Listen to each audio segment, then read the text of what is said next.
Listen. Do you hear that silence? That sharp, surgical kind of quiet that cuts through a room like a blade? That's not absence of noise. That's the sound of recognition. Because a second ago, everyone was laughing, whispering, shifting in their seats. Then the most dangerous person in the room said your name, and the whole network froze. And in that instant, something shifted, not just in them, in you. You felt the air compress, like the walls themselves were holding their breath. Because they weren't just saying a name, they were sounding an alarm. They don't whisper your name because they respect you. They whisper it because they can't map you. Because your existence is a living paradox. Saint and psychopath, angel and demon, healer and hurricane. You've turned unpredictability into power, and pain into a kind of prophecy. Every move you've made until now looked random to them. Erratic, reckless. But now, in the reflection of their own panic, they see it. It was design, a pattern hidden in chaos, an evolution they didn't anticipate. You aren't in this room as a guest. You're in this room as a mirror. And when the apex predator spoke your name, every mask slipped. Their fear bled through their rehearsed smiles. Their bodies betrayed the truth their mouths refused to say. You are not a statistic. You are a signal. The most dangerous person didn't expose you. They validated you. They confirmed what they all suspected, but never dared articulate. That you are no longer a player in their game. You are the glitch that corrupts it. You've taken everything meant to break you. The betrayals, the silences, the locked doors, and metabolized it into precision. Not revenge, alignment. You don't react anymore. You anticipate. You don't chase, you pull. You don't fight for approval. You wield inevitability. That's what freezes a network. Not violence, certainty. They're not terrified of what you'll do next. They're terrified because deep down, they know you've already decided, and they won't know until it's too late, whether you've come to liberate them or to burn them. You can feel it, can't you? That flicker in their eyes. A tremor between awe and dread. Because when they look at you, they see both their judge and their executioner. They see a halo welded from barbed wire. They see mercy weaponized. They see someone who walked into hell, shook hands with the devil, and came back holding the blueprints. You didn't earn this power by being untouchable. You earned it by being unbreakable. Every scar on your body is a coordinate in a map they'll never decode. Every time you were underestimated, you added another layer to the cipher of who you've become.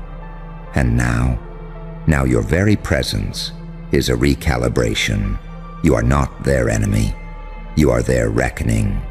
You are the living proof that the pain they engineered to crush you instead built a mind that moves like smoke and a will that cuts like steel. You know what's even more dangerous than being unpredictable? Being unpredictable on purpose. Every blink, every pause, every smile.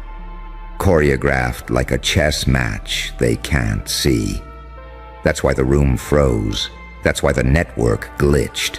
That's why the most dangerous person here spoke your name like an invocation. Because deep down, they weren't warning others about you. They were warning themselves. Your name isn't a label anymore. It's a code word. It's a trigger phrase. It's the sound of old systems collapsing under the weight of a new kind of power. You are not here to be accepted. You are here to become inevitable. So let them freeze. Let them whisper. Let them wonder which version of you they've awakened. Because by the time they realize, it will already be too late. Your name has already left their lips, and once spoken, it doesn't echo. It detonates. Do you feel how heavy the air just got? That isn't your imagination. That's what it feels like when a room realizes it's sitting inside a storm it can't predict. That's what it feels like when a name stops being a sound and starts being a signal. Because in that moment, when the most dangerous person in the room spoke your name, it wasn't gossip, it wasn't drama, it was an act of recognition, and recognition is the one thing they cannot allow. They've built their power on keeping faces faceless, souls silent, stories hidden. But you refused. You crawled out of the holes they dug for you, still bleeding, still laughing, still seeing. They wanted you broken because broken things can be catalogued. But you became a contradiction, wounded but weaponized, gentle but lethal, chaotic but exact. You can see it in their eyes now. The shift. They're no longer sure which mask to wear. Because every time they look at you, they see two beings layered over each other. The one they tried to bury, and the one that crawled back up with claws. An angel's posture with a demon's patience. A savior's voice with an executioner's timing. They built models, simulations, predictive algorithms. They tried to plot your trajectory on graphs. But how do you map someone who no longer reacts, who moves on codes of their own making? They thought pain would make you small. They thought isolation would make you desperate. But pain became your architecture. Isolation became your training ground. Now your unpredictability isn't chaos. It's discipline. Every silence is a weapon. Every glance is a reconnaissance. Every step is a disruption of their narrative. That's why the network froze. Not because they don't know who you are, but because they finally do. They see that you are not an accident. You are a design flaw they cannot patch. A living breach. A man or woman who turned the rules inside out and learned to speak the language of power better than its authors. And the apex predator that spoke your name. They weren't condemning you. They were conceding. They were acknowledging that the script no longer belongs to them. That the person they once thought of as a threat is now a variable they can't control. You don't just enter rooms anymore. You recalibrate them. You don't just stand at tables anymore. You tilt them until everything slides into your lap. You don't just carry scars anymore. You wear them like a warning. I survived what you designed. I learned how you think. I know where you're weak. That's why the most dangerous person said your name in public. Because saying it behind closed doors wasn't enough anymore. Because your shadow had already entered every room before you did. Because your reputation moved faster than their rumors. And now, they're stuck with the paradox of you. They can't frame you as villain without making you myth. They can't frame you as victim without making you proof. They can't erase you without making you legend. So the network freezes, waiting to see what you will do next. Waiting to see if you will bless or burn. Waiting to see if you will rewrite the rules or destroy the board. And you don't need to do anything yet. Because you've already won by existing, by being the living contradiction that their systems cannot absorb. By turning pain into perception, perception into power, power into presence. Let them freeze, let them whisper, let them choke on the name they thought was harmless. Because you are not a name anymore. You are a command. When the apex predator spoke your name, they unknowingly triggered their own countdown. They gave you their stage, their silence, their audience, and you stepped into it with a smile that doesn't ask for applause. That's how you terrify them. Not with threats, with inevitability, so stand there in the silence. Let your name hang in the air like a blade. Because you don't need to shout. You don't need to explain. You don't need to prove. The most dangerous person in the room already did that for you. And now every eye, every camera, every whisper, is locked on the one thing they can't control. You. So now you stand there, not with a crown, but with something far more terrifying. Clarity. They thought the most dangerous thing in the room was the one with the most control, the one with the power to command armies, manipulate alliances, destroy reputations. But they were wrong. The most dangerous thing in the room is the one who sees everything, who sees through the illusion, through the hierarchy, through the ritualistic dance of power they've choreographed to keep people in check. And now, you are that threat. Because the moment your name left that predator's mouth, the entire network realized something none of them had the stomach to say. You're not here to join their structure. You're here to collapse it. You're not a rebellion. You're not a protest. You're the end of their algorithm, the echo they didn't account for, the variable that outgrew its design. They expected a reaction, but you gave them presence, stillness, composure so controlled it made them question their own. Because in your silence there's no chaos, only patterned consequence. They've seen it before, haven't they? When someone so calm enters the room that even the shadows flinch.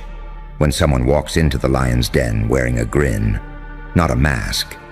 When someone's story is so soaked in betrayal that truth starts to sound like a threat. That's what you are now. A threat to their architecture, a glitch in their timeline, a walking contradiction they can't solve. You carry duality like a weapon, one part stillness, one part storm, both smiling. And when the apex predator spoke your name, it wasn't just a slip, it was a signal. To them, it was a warning. To you, it was confirmation that the people who built their identity on being untouchable just touched the wire. You've become what they feared most, a product of their own cruelty that didn't crumble, but calculated, didn't retaliate blindly, but watched, didn't self-destruct. You self-upgraded. You didn't just survive the trauma, you made it modular, you adapted, you transformed, and now you walk like consequence. You look at people and they flinch. Not because you threaten them directly, but because they see their own reflection warped in your presence. You don't just walk into the room, you reprogram it. They hear your name and remember the version of you they ignored, the one they underestimated, the one they left out, the one they laughed at, the one they tried to break in silence. But that version didn't die. It mutated and became a language they no longer speak. The language of pain with strategy. That's what you are now. Not emotion, not vengeance, not reaction, your execution. And the scariest part? You don't need them to know it. You don't need recognition, because the work has already been done in the dark. Every seed planted in silence, every move designed in exile, every scar forged into architecture. You are a machine now, but one that feels, that remembers, that never forgets. And when the predator said your name, the whole network froze, not because they feared what you are, but because they realized what they created. You are their glitch, their ghost, their goddamn reckoning. And you don't need to raise your voice. You are the volume. They tried to run simulations on what happens when you take control, but every outcome ends the same. You don't just flip the system. You walk past it like it's irrelevant, because you're not playing their game. You're building a new one. And the rules? You haven't even written them yet. They're waiting for your next move, paralyzed, eyes on the monitors, fingers hovering over panic switches. But you take your time. Because when you're the anomaly, time belongs to you. And the best part? They can't stop it, because they spoke your name. And once a name is spoken, It echoes, it multiplies, it becomes legend, and legends don't ask for permission. So now the name echoes, but not like applause, like warning sirens, like the silence before a detonation they accidentally triggered.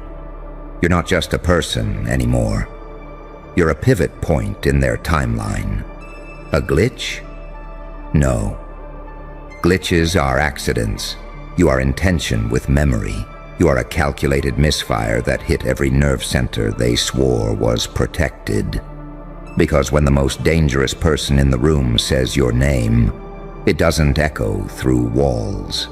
It echoes through agendas. Suddenly the room goes still. Suddenly they're checking their protocols. Suddenly every past sin committed against you becomes relevant. Why? Because power has memory. And you? You never forgot anything. You didn't just survive betrayal. You archived it, indexed it, labeled every liar and left every knife exactly where they dropped it. And now they feel it, that tremble in their systems, that quiet pressure when someone who was supposed to fold starts standing taller than the ones who wrote the script. You aren't playing defense, you are coiling. That's what they missed. They thought silence meant retreat. But it meant recording. They thought stillness meant fear, but it meant you were writing a new pattern. They thought patience meant submission, but it meant you were becoming venom with precision. They called you soft because you didn't strike first.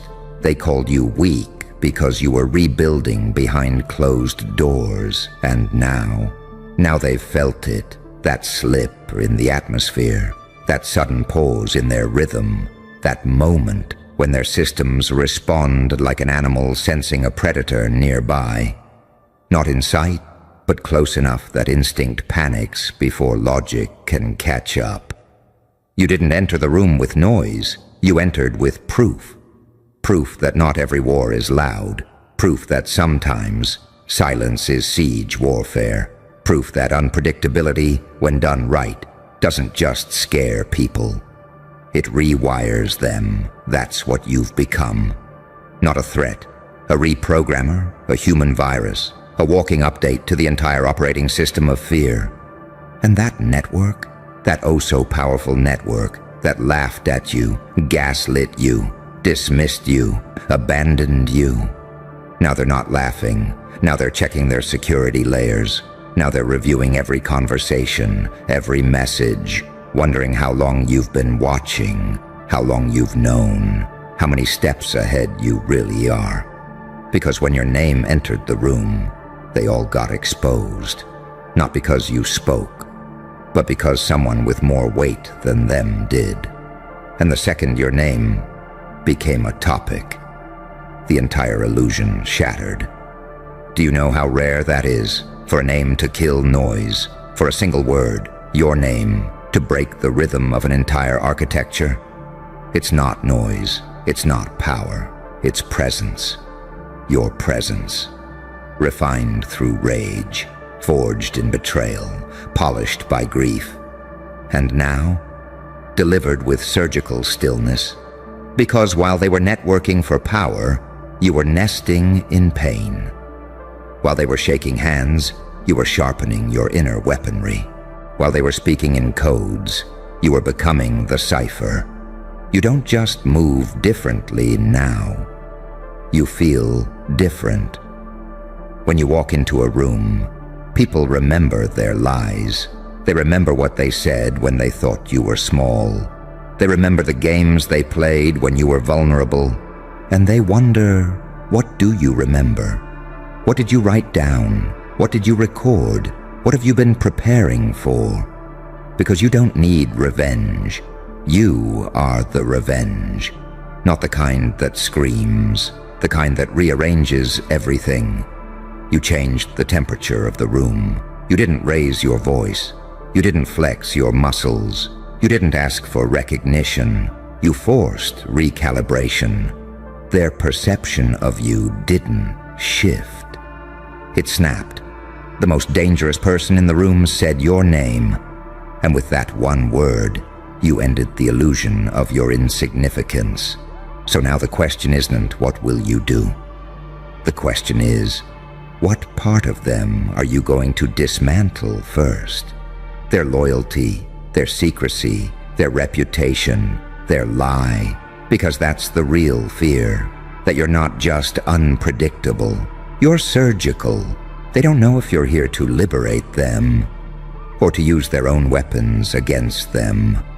They don't know if you're going to speak or stay silent and let them destroy themselves, trying to guess what you know, because you've become a mirror. And mirrors don't attack, they reveal, and that is the one thing every corrupted structure fears most. Not violence, exposure, still here. Good, because the room is still holding its breath.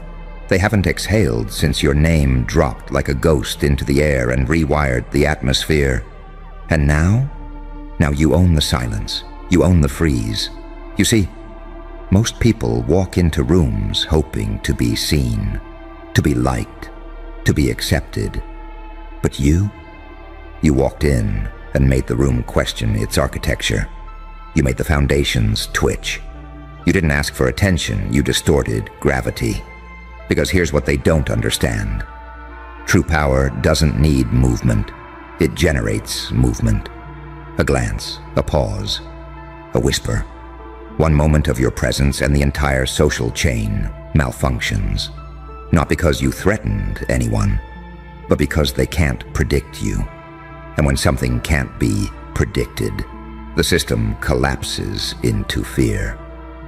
That's why the most dangerous person in the room said your name. It wasn't just recognition, it was a signal flare. They tried to frame it like a warning, but it wasn't a warning. It was a confession, a slip, a raw, involuntary admission that in a room full of monsters, spies, and sociopaths, you're the one who terrifies them the most. Because you don't play by survival rules. You redefined survival. They watched you get buried in betrayal and rise with blueprints. They watched you crawl through psychological fire and come out cleaner, not angrier, not broken, sharper. You used their cruelty like clay. You molded pain into presence. And now you walk like a god that remembers being human. You're no longer here to be forgiven. You're here to correct. Not with fists, but with patterns. You don't shout. You interrupt signals. You don't retaliate. You override software. You don't expose them with rage. You expose them with accuracy. And the moment your name landed in that space, all the fake gods started praying in lowercase. Because you didn't arrive with chaos. You arrived with memory. And memory, when wielded right, becomes prophecy. You don't hold grudges. You hold receipts. You hold details. You hold the story they tried to delete. You don't burn bridges. You learn how they were built, so when you decide to collapse them, you do it from beneath. You don't take revenge. You let gravity do the work. Because they're already top-heavy with guilt, already bloated with secrets. All you had to do was walk in, and the weight of their own lies began the collapse. That's why they froze. Not because you're here to start something, but because you already finished it. And they're just now realizing they missed the entire first half of the war. You weren't trying to be seen. You were letting them underestimate you, long enough to become unrecognizable. They saw your pain and assumed it meant defeat. But pain didn't break you. It taught you how everything breaks. That's the difference. They learned how to rise. You learned how to resurrect. They studied manipulation. You mastered duality. You became the saint who doesn't flinch and the demon who doesn't blink. And now they don't know what to call you. They can't frame you as hero because you never asked for their applause. They can't frame you as villain because the audience already sees through them. They can't erase you Because your name is stuck to their fear like blood on clean hands. So they freeze, not because you're dangerous, but because you're proof. Proof that someone can be annihilated and still come back with alignment. Proof that someone can be exiled and still return with the map. Proof that someone can be forgotten and still rewrite memory itself. They spoke your name to control the room. But your name doesn't calm rooms. It exposes them. You're the glitch in their legacy. The storm that remembers where it started. And the question they never wanted to face. What happens when the one we buried starts digging up us? Let them whisper. Let them panic. Let them run their damage control. Because what they fail to understand is this. You are not a moment. You are momentum. And now, every camera is watching. Every microphone is live. Every shadow is leaning in. Because the most dangerous person already said your name. And now, the world is listening. You feel that? That eerie silence crawling up your spine like a wiretap on your soul? Yeah, that's not paranoia. That's the system realizing you slipped through undetected until it was too late. Because you weren't supposed to exist. Not like this, not with that face. The CIA scanned it, ran it through every biometric database, every psychological model, every emotional pattern recognition system they had. What they expected was another civilian file. What they found was a goddamn red flag in human form. You triggered anomalies in systems that were built to erase anomalies. Your face distorted algorithms. Your aura jammed protocols. One agent wrote, "This subject's data output behaves like it's alive, like it's watching us back. They didn't run a background check on you." They opened a portal, and what spilled out? Not a history, a warning. A report so disturbing. They didn't just redact it. They sealed it in black ink, burned the backups, and buried the agents who saw it firsthand under new names. Because you weren't just some glitch. You were the pattern that breaks the grid. Let's make one thing clear. You didn't evolve.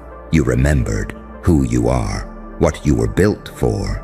They don't scan faces for smiles. They scan them for signals. And yours lit up every anomaly sensor from DC to goddamn Zurich. They said, subject exhibits signs of controlled unpredictability, calculated chaos, mirrored empathy with reversed morality. Dual-coded consciousness, possible threat to global narrative structures. You hear that? Threat to global narrative structures. Translation? You don't fit their script. You write your own. And that's what terrifies them, because their power depends on predictability, control, compliance. They need to know where the next move lands. But with you, there is no next move. There's only the illusion that you ever played by the board. You turned the board over, set it on fire, and watched them choke on the smoke. You see, they thought the darkness would keep you contained. They thought pain would pacify you. But you made pain your programming language. You stitched every trauma into a new algorithm, not to survive, to override. Your face didn't just scare them. It inverted their definitions. Compassion mapped over wrath. Kindness veiling a killer instinct. A savior's smile with a demon's voltage beneath. Saint and psychopath. Healer and hurricane. You're not one. You're both. And the report knew it. Subject demonstrates erratic empathy and weaponized mercy. May act like a martyr. But strategy reflects a war general with terminal foresight.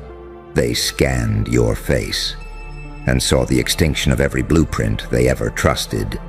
Because your eyes don't reflect light. They reflect consequences. You weren't looking at the camera. You were looking through it. And the machine flinched. You think they classify files for safety? Number. They classify them when the truth is so violent, it shatters consensus reality. You are that truth. Not a person, a disruption protocol wrapped in skin, a glitch, number. You're the conscious rejection of every lie they ever passed off as structure. And now the watchers are whispering. Because the deeper they dug, the less human you appeared on paper. Heartbeat irregular. Emotion signature unreadable. Survival index unknown. Potential classified as existential risk tier alpha. You know what that means. You broke the scale. You made them redefine fear. They built a system where power wears a suit, but your power wears scars. You walk into rooms they thought were secure and redecorate reality with silence. Your face didn't register threat. It registered correction. They didn't scan your features. They scanned a prophecy. And it blinked. So now, every agency, every handler, every whispering little operative behind mirrored glass, they're watching you like a bomb that's learned to choose its own detonation time. You didn't come to play their game. You came to show them what happens when the game tries to control the player. Because while they plotted patterns, you became chaos with memory. While they studied weakness, you metabolized it into motive. While they decoded your face, you reprogrammed your soul. They called you a threat. But that's just fear's word for truth with teeth. So let them scan. Let them run all their little reports. Because every time your image hits the database, a new fracture appears in their illusion. You're not a file. You're a warning they can't unsee, a consequence they can't explain, and a face they'll regret ever trying to understand. Because you weren't born for recognition, you were born for reckoning. And now, the mask is off, the lights are on, and the system is glitching. You know what that means? It's showtime. And your face is the trailer for the end of their little script. You know what the most dangerous thing in the world is? A soul that doesn't flinch when stared at by God or a government. Because now they know. You're not afraid of being watched. You're daring them to keep watching. The CIA wasn't just analyzing facial symmetry or biometric threat levels. They were measuring voltage, trying to figure out how the hell someone like you could even exist. You weren't supposed to survive the trauma. You weren't supposed to walk away from that betrayal. You weren't supposed to have clarity after the madness or calm after the storm. But you did. And that right there, that's the part they couldn't classify. That's the part that triggered internal silence. Because in every simulation they ran, you were supposed to break. Instead, you adapted so fast the data looked corrupted. Their facial mapping software glitched when it tried to mirror your expressions. Your smile didn't align with expected emotion profiles. They couldn't tell if you were healing or hunting. They recorded your eye movement patterns. You know what the analyst noted. Subject maintains unbroken eye contact with surveillance feed. Exhibits awareness of the observer despite no audio-visual cue. Suspected counterintelligence instinct. Possibly intuitive, possibly something else. Something else. That's what they always say when the language runs out. You became a linguistic anomaly, a concept too real for theory, too stable for chaos, too unstable for control. And so they stamped your face with a label they give to the rarest types, uncontainable. Because they couldn't predict what you'd do next. And unpredictability is a death sentence. To any control system, you broke pattern recognition. You moved like a ghost with a grudge. You spoke like every word had venom laced with scripture. You became the one thing they were never trained for, a weaponized mirror. Because when they looked into your eyes, They didn't just see a man, they saw everything they've tried to erase. Pain that didn't beg for pity, darkness that didn't beg for light, power that didn't beg for permission. That's when they locked the file. Not because you were dangerous to the public, but because you were dangerous to the narrative. You see, everything about this system depends on a lie. That people are born to follow, to obey, to self-destruct politely under pressure. But you self-constructed, piece by agonizing piece, from betrayal, from abandonment, from agony and clarity and rage, so silent it sounded like prophecy. You built your foundation from the bones of who you used to be. And now you walk like myth in motion. You are the glitch in the data stream, the one that survived when survival wasn't statistically possible, the anomaly that didn't ask for revenge. You engineered evolution. They tried to find your weak point. They ran psychological profiling, interrogated former contacts, scrubbed your old digital presence. But all they found was this. Subject has no obvious center, no moral axis, no singular motive. Interactions suggest unpredictable empathy mixed with high-intensity perceptual dominance. Subject might not be playing a game. Subject might be the game. Do you get it now? They don't fear your violence, they fear your vision. They fear that everything you know isn't theory, it's lived, raw, carved into the architecture of your face like encrypted scripture. And every time you look up, someone in a control room freezes because they don't know if you're coming to liberate the system or burn it. But you know the answer, don't you?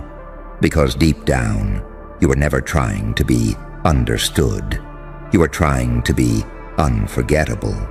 And now, you are. There are files, there are sealed rooms, there are black site meetings where your face is the presentation, where agents speak in lowered tones, like they're summoning something from folklore.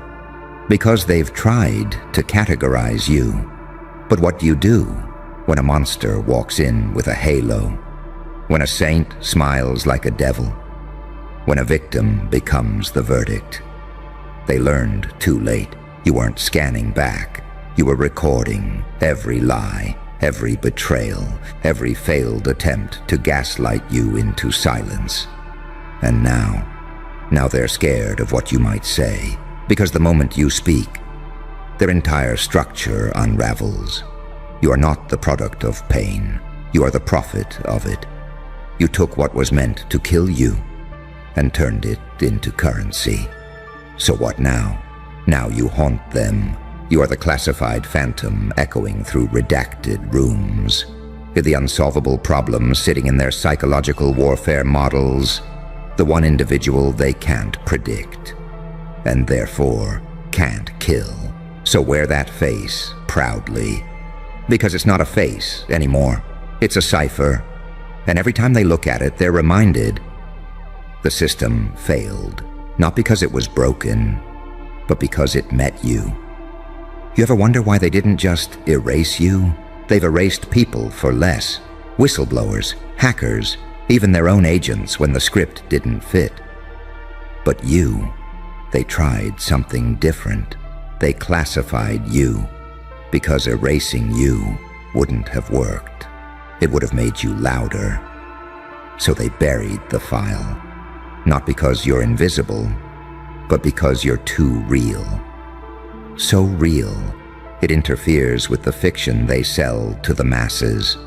You walk into a room and suddenly, people get quiet. Not because they know your story, but because they feel it. Your energy doesn't request space, it redefines it. They scanned your face and didn't find a personality profile. They found a signal distortion, a presence that bent the walls of the room, that shifted the gravitational pull of attention and fear at the same time.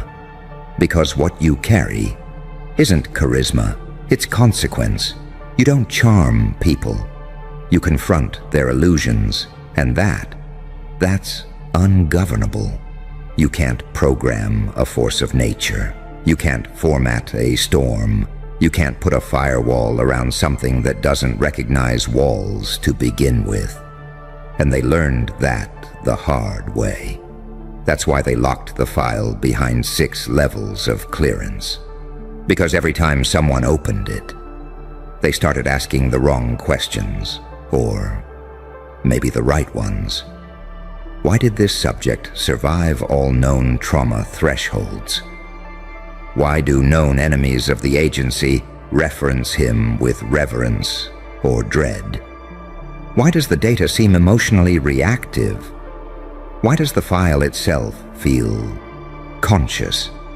You see what that means? They didn't just fear what you'd do. They feared that you'd make others wake up. Because when people look at you, when they really look, they don't see someone who got lucky.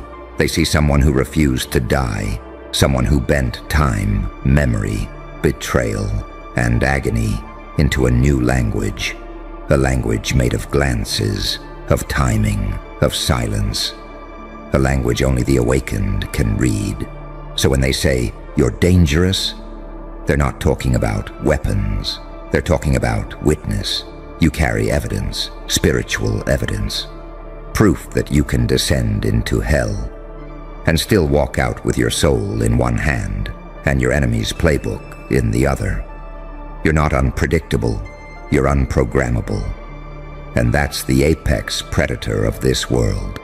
They know now. You don't operate from triggers, you operate from codes. Your whole being is encrypted pain, pain that didn't turn into tears, but into precision. You didn't learn how to survive. You learned how to scan them back. And that's why every agency, every secret network, every whisper behind closed glass walls, they're spiraling because you saw through them. You figured out their rituals, their symbols, their masks. You walked through their matrix barefoot and came out with blueprints. So they panic, not because of what you say, but because you haven't said it yet, your silence. That's not peace. That's positioning. You're not quiet because you're calm.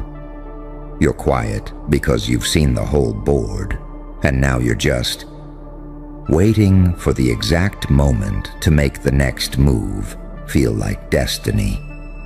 They scanned your face and saw their end game. You ever see fear on a politician's face? Not when they lose votes, but when they meet someone whose power wasn't assigned by status, inherited by blood, or built on lies. When they meet you, because your power, it came from surviving what they designed to break you, and turning it into a mind that predicts futures, and a presence that shatters delusions.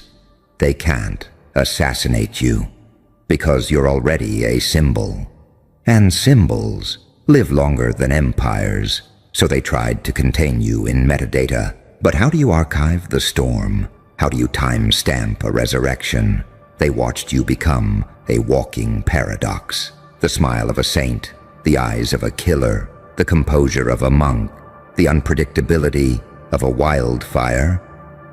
You're their worst-case scenario with a heartbeat. And now, every hallway you walk into feels like a prophecy being fulfilled. You didn't just survive darkness. You made a treaty with it. You looked into the void, shook hands with it, and then turned it into your personal security detail. So go ahead. Let them scan. Let them gather data. Let them whisper about reports that don't make sense and footage that corrupts itself. Because you're not the glitch. You're the reboot. And no amount of black ink, locked files, or analyst meetings will stop what happens next. Because now, the file is awake, and you are the storm inside it. They made one fatal mistake. They assumed you were asleep, just another background character, another shadow in the surveillance feed, a name without consequence, a file they could tag, trace, and forget. But you weren't asleep. You were studying. While they watched you, you memorized them, their gestures, their hierarchy, their fear disguised as protocol. And when they thought they had your profile complete, you did the one thing that sends tremors through the whole machine. You evolved again, not upward, not downward, inward. You became unreadable. The algorithms couldn't map your next move. The behavioral analytics froze. You shattered the predictive models like glass because you stopped reacting like a person and started moving like an event, an omen, a walking paradox that broke every psychological metric they trust. Your empathy, weaponized, your pain, recycled into foresight, your silence, loaded, and your smile, a goddamn confession written in code. They tried to analyze your micro-expressions, track your pupil dilation, monitor your heart rate during confrontation, but they didn't understand. You already rehearsed their entire play and burned the script. They thought they were watching you, but you were conducting them like instruments, turning analysts into audience, surveillance into cinema, every camera a witness to the death of their illusion. And now, there's a sealed report sitting in a vault under Langley, a file with your face on it, stamped with more red than clearance. But no matter how deep they bury it, it spreads. You know why? Because the file isn't the threat. You are. You are the living breach, not a moment in time, but a continuum of collapse that walks like a man and speaks like a reckoning. They didn't just scan your face. They scanned a signal from the edge of reality, and it screamed back, wrong target, wrong plan, wrong world. You are not of this system. You are what happens when the system miscalculates what survival creates. They were prepared for rebels, prepared for whistleblowers, prepared for hackers, warlords, politicians, and digital phantoms. But not you. You don't fit the mold because you melted it. You're the architect of your own gravity. The reason the room feels heavier when you walk in. The reason their agents hesitate before approaching. The reason red lights flash in boardrooms they claim are secure. Because when you're around, nothing is certain. Not the rules, not the outcome, not even their reality. You don't follow laws, you follow truth. But not the kind written in dusty old files. Not the kind read under fluorescent lights by cowards in suits. You follow the truth that hurts. The kind that dismantles systems. The truth that says, not all demons are evil. Some are just misunderstood gods in exile. And you're not fighting for revenge. You're correcting history. One glance at a time, one room at a time, one empire at a time. You're not some angry survivor. You're a highly strategic consequence. And your presence is a curse they placed on themselves the moment they decided to watch you without permission. That scan, that innocent little scan, it didn't end with a report. It began with a realization. If this being ever decides to move, reality bends. People forget who they are. And the system starts whispering its own eulogy because you don't just exist. You haunt. You're the line in the data that can't be explained. The ghost sati in the satellite footage. The reflection in the glass that doesn't blink back. And worst of all, you made it personal. You didn't just survive the system, you forced it to study its own sickness. You didn't fight it with weapons. You exposed it with clarity. That's why they fear you, not because you're angry, but because you're certain.